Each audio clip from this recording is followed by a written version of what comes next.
Hi Capricorn, Sun, Moon, Ascendant, or Venus. This is Dane, and I'm going to be doing your February 14th, 2022 Valentine's Day reading for you. Now I ask if this reading resonates with you. Don't forget to like, comment, and subscribe. If you're interested in any of the cards that I'm using, they will be listed and linked in the description box below. Now, before we begin this reading and before we clear the energy space, I want to say thank you to each and every one of you for sending your loving, healing energy my way as I've been healing from a concussion. I slipped, I fell, I hit my head. I did not think it was going to be a big deal at all. It wound up being more serious than I had thought it was, and much more impactful to me than I had thought it would be. So thank you all for your healing energy. I'm still healing, but thank you so much. It has meant the absolute world to me. So thank you once again. So now let's clear the energy space, raising our own energy vibration and releasing any negativity. So take a nice deep breath in, exhaling whenever it feels comfortable for you.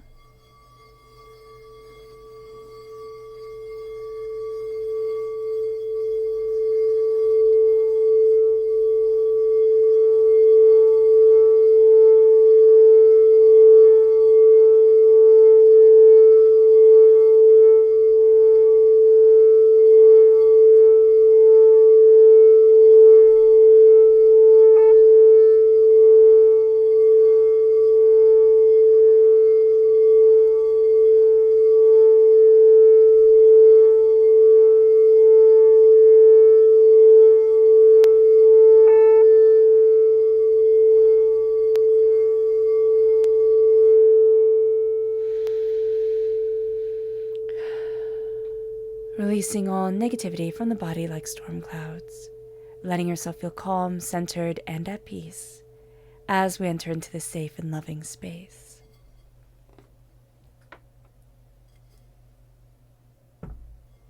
Let's see what the tarot has to say.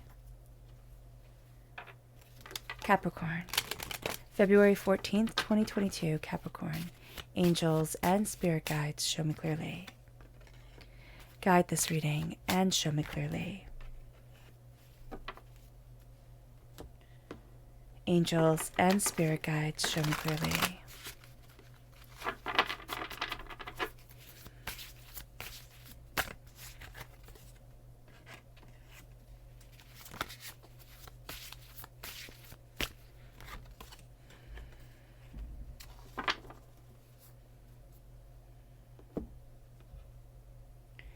Angels and spirit guides, show me clearly.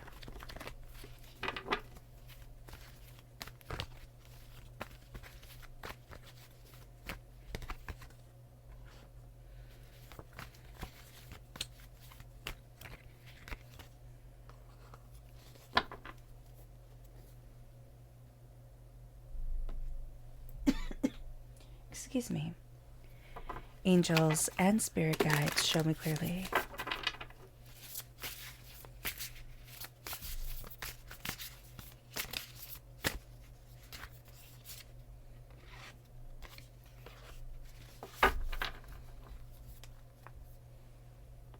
So we have a bit of a different setup here. At the front, right here at the bottom, is our rooted self. Please let me know what you think of it. So at the front, at the bottom, is our rooted self. The left-hand side is our inner self. The middle, right up here in the back, is our emotional self. And the right-hand side is the public arena, the public self. So let's see what the cards have to say. We have the Emperor, which is Aries energy.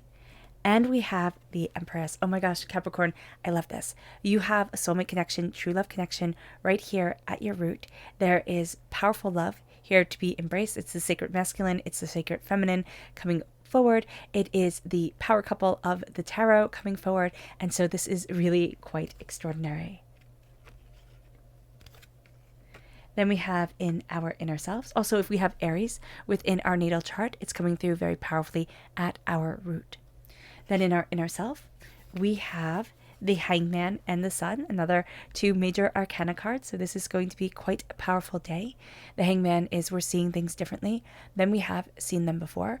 We're embracing a new insight, a new idea. And we're also looking at things and saying, well, why do I think that I'm wrong? Like, why does it have to be that the way I think, the way that I express myself needs to conform in this way or in that way?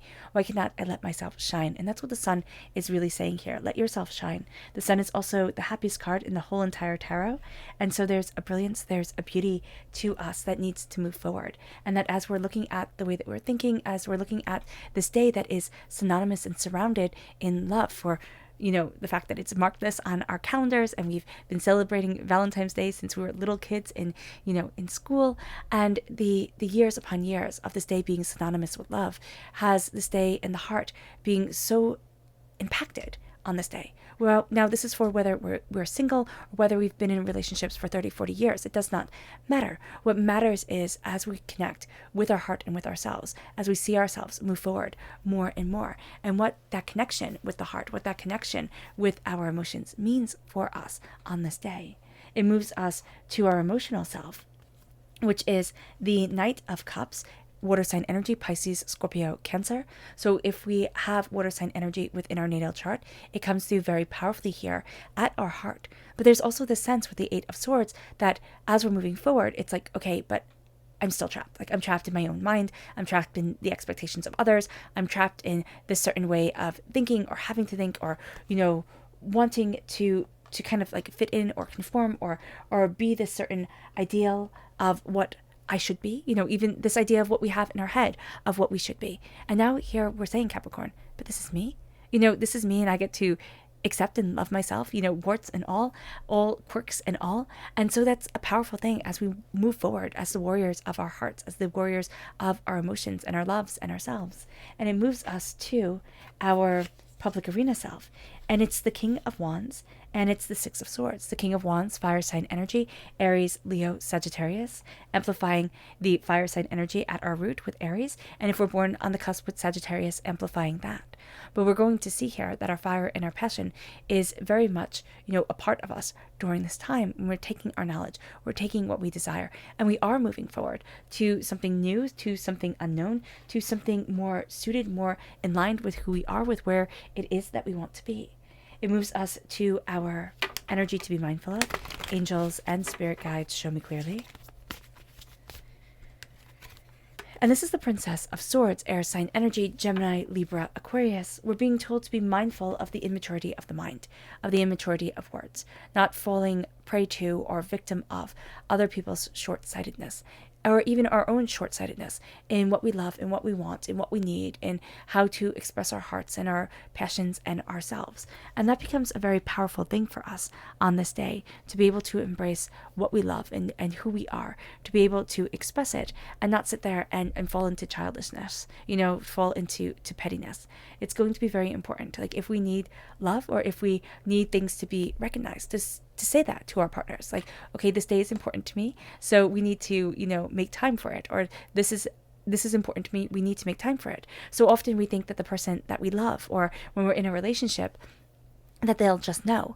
And okay, sometimes they do, sometimes that does work, but a lot of times it doesn't. A lot of times we need to be able to say and be able to express what we want and what's really important to us. And that becomes a very important thing, to have that communication, to have those gateways opened. And to fall on churlishness is just not going to be useful for anyone. It moves us to our chakra energy. Angels and spirit guides show me clearly. So we have two here. We have meditation and we have communication. Now, we can meditate on the way that we communicate and on the communication that is important to us. Now, meditation is the crown chakra. The throat chakra is communication. And so when we have meditation come forward, I've been meditating since, you know, I have had my concussion. I've been meditating more. I would do it whenever I remembered before, and now I feel like it's very important to my brain healing.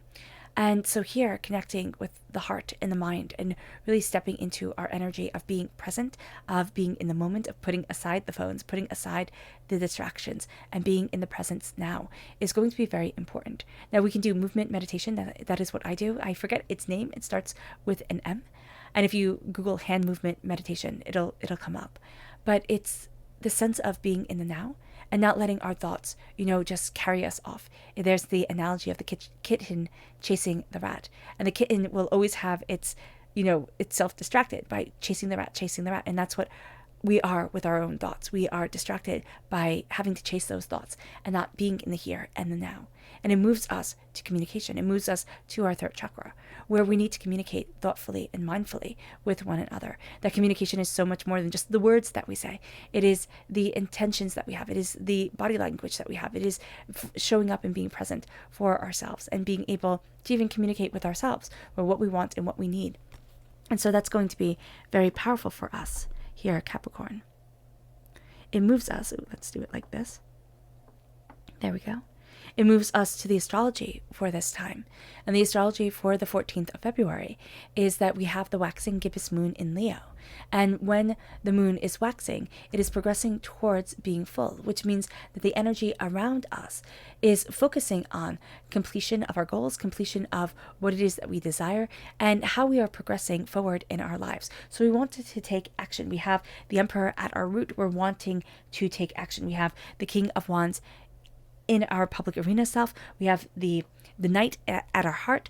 There's that sacred masculine energy that's saying, take action, show what it is that you need, show what it is that is desired. And so that's going to be something that's very powerful for us.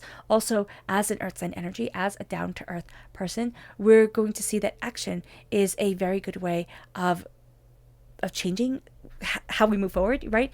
Of having the world kind of fall into alignment with what we want. But this is a time where our emotions also have to be looked at, and we can distract ourselves from what we really feel by, letting our emotions take over. The moon is going to be opposite Pluto, and intense hidden emotions are going to be moving forward on this day because of that. With the moon opposite Pluto, we're going to see these emotions, these intense emotions rise to the surface and demand attention. Not only are our feelings going to be intense, but they're also going to be complex. Now, the moon is opposite Mercury. Now, here we appear on the outside to have everything just all in alignment, all perfectly fine, and then on the inside, there's a fragility, there's an intensity to us that needs to be acknowledged. There's a beauty and power of the heart and the soul, and a complexity of just simply being human, and everything that we have lived through, all the joys, all the pains, all the disappointments, all the loves that get to move us forward in a way that is, not only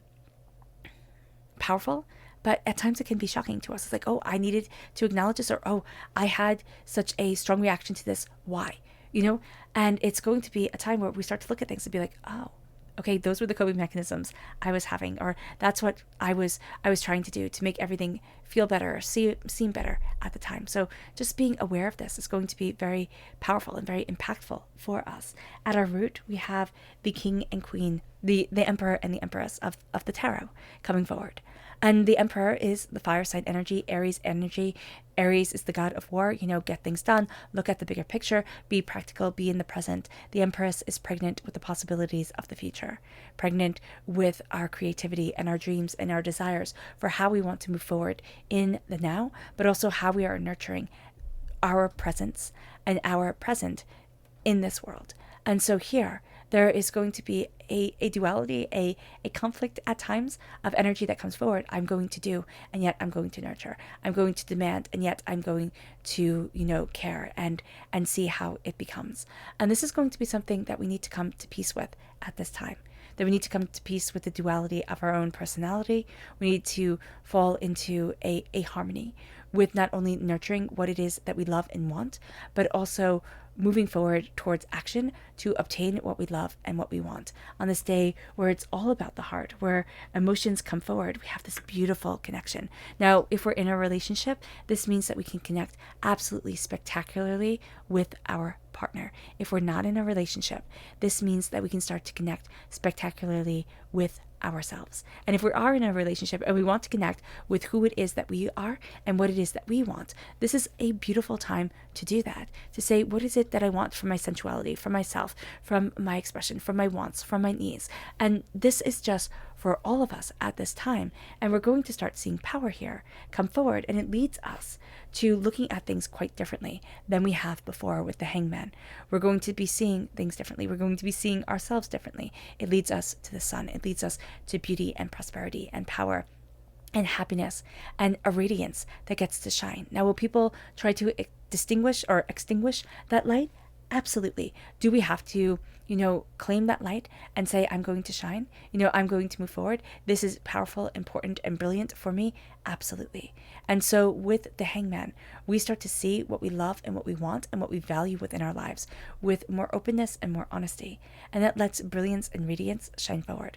That lets us look at our own emotional individual gifts and say, I'm worthy, I'm worth it, and I'm letting my radiance come through. It brings us to the Knight of Cups. And the Knight of Cups is emotions. The Knight of Cups is rising above chaos and hurts and pains and disappointments and moving towards what is really important to us. And yet we're going to hit this sense with the Eight of Swords that, no, I can't. The hurts from the pain and the hurts and pains of the past are going to come forward. I can't trust the way my heart wants to move forward, or I can't trust this person, or I can't trust this or that. And our mind starts playing games on us. It starts hooking us into the past and saying, you can never move from the past. You will never get to be embracing the love that you want right now. And this is something that we have to really look at and say, no, this is not true. I might have been hurt before, and most likely we all have been. We all have been hurt in one way or another. It could be from childhood, we watched our parents get divorced, or we lost a parent, or, whatever happened. And we thought, I'm never going to love like that. It's dangerous. Or we fell in love and that person broke our heart. Or we've been married and, gotten divorced and that person destroyed the world that we thought we had built. Whatever way we have experienced pain, it is important to acknowledge it. But it is also important not to lock ourselves away in that pain. So many people in our world do that. So many people live in the hurts and pains and horrors of the past. And it keeps them from being the warriors of love for the present. For saying, I'm rising above the chaos of the world and letting my heart move me forward, letting myself connect with what I truly love and being present in the moment and being peaceful in myself. And it brings us to the King of Wands, which is harmony and standards and wisdom and motivation and honor and standards and wisdom. So it wasn't harmony, it's honor. And then we have the Six of Swords, which is explore and discovery and moving. And that's what we're doing. We're moving forward in the honor of ourselves. We're moving forward, embracing our passion and our desire and what it is we truly want and need in this present world, in this present moment. And we are gathering that. And we are moving into the unknown with the knowledge that we have gathered, with the essence that is ourselves, to say, this is where I need to be. This is what is intrinsically important to me. This is how I'm rising forward. This is what I need within my life. And we're going to see that change the game as we embrace the power of the passion of the present, as we embrace the fire of the expression of the self. And we start to transform. We're going to see ourselves really transforming during this time as we embrace love, as we are connected, as we are empowered, as we are emboldened. It moves us to our subconscious energy to be mindful of, and that's the King of Swords. It's, again, just as the heart here is warning us with the Eight of Swords, of being too much in our own heads, being too logical. And we have the Princess of Swords, right? So there is this sense of either we could have a partner in our lives or somebody in our lives who is looking at things and taking away the beauty and the mystery and the magic of it and saying, no, but has to be the logic. It has to be just like this. And what Spirit is saying is, no, let yourself discover, let yourself wonder, let the doors open. It moves us to our subconscious chakra energy, and that is clarity. That's the third eye chakra, which is actually what the singing bowl is for. And so here, our third eye is opening. We're seeing things so much more clearly. We're seeing ourselves so much more clearly. We're looking at what we want, what we need, what's important, what's powerful to us. And that becomes the game changer as we let ourselves kind of trust our own intuition. It moves us to our subconscious rooted self, and that is the devil. And that's Capricorn energy, which I always thought was a bit rude that we're represented by the devil. But we're looking at the way that we are connected with this earthly plane, what we are chained to. And as a Capricorn, what is the most splendid thing about us is we can look at what we're chained to. We can look at, the way things are supposed to go. And once we are an awakened Capricorn, we look at those chains and say, no, I'm not falling into that trap. Now, unawakened Capricorns can live in the chains, as can anybody in life. But here we are looking at how we need to discover ourselves, how we need to open up the door, what it is that we truly want, and what it is that we truly need for ourselves. And that becomes the awakening of us. We are at a subconscious level, really embracing the essence of who we are and standing in the glory of what we want and seeing the king and the queen, the emperor and the empress, not as the chained beings here, naked and alone, but as the beings of power and prosperity and abundance that get to embrace the heart in just the most magnificent way. It moves us to our subconscious in ourself, and that is the high priestess. The high priestess has the veil lifted from her eyes. Think of the Oracle of Delphi. Now, whether she was a mystical, powerful being or not, it really doesn't matter. People from all over the ancient world went to hear her prophecies. And with those prophecies came riddles, came a lifetime of discovery. And that is what life is. A lifetime of discovery of what our path is and how we're moving forward and what it is that we desire and where it is that we need to be. Because a lot of times, if somebody told us the exact steps we were going to take to get to the place that we wanted to be or get to a place that we never thought we would be, we'd look at them and just laugh because it would seem so preposterous. And with the high priestess coming forward, that which seems preposterous can also be so much awakened knowledge, so much awakened beauty that is coming forward. And it's like, okay, don't think that it's etched in stone, because it's not. Don't look at it as if it has to be one way or another. There is power here as we open up our hearts, as we look at what we desire. And there's honesty to us as we're claiming where it is that we need to walk, what it is that we need for our hearts, and as we're seeing ourselves and those around us with openness, honesty, and beauty. It moves us to our subconscious emotional self, and that's the 5 of Wands. We're going to be very used to the quarreling and the anger and the discontent within the heart, within the self. And that is something that, yes, we can again fall prey to, but subconsciously it's acknowledging it, but then moving forward from it, saying, no, this doesn't get to define me. We then have our subconscious public arena self, and that is the high priestess once again. And here it says secrets and dreams, wisdom, inner voice, and spiritual world. As the veil is lifted from our eyes, we get to see so much more than we have ever seen before. We get to open up our eyes to what it is that we want, what it is that we need, who it is that we truly are. And as we do so, the secrets of the spiritual world, the secrets of our own heart, start to whisper to us, start to guide us in a way that is really quite breathtaking. All right, Capricorn. I hope this reading has resonated with you. I wish you nothing but light, love, peace, and happiness. May harmony always be with you. I'm sending loving, healing energy to each and every one of you. I love you all, and stay safe. Let's end this reading with a meditation, a clearing away of negative energy, a raising of our positive energy as we embrace the passion, the beauty, and the power of our hearts and of this soulmate connection. So take a nice deep breath in, exhaling whenever it feels comfortable for you.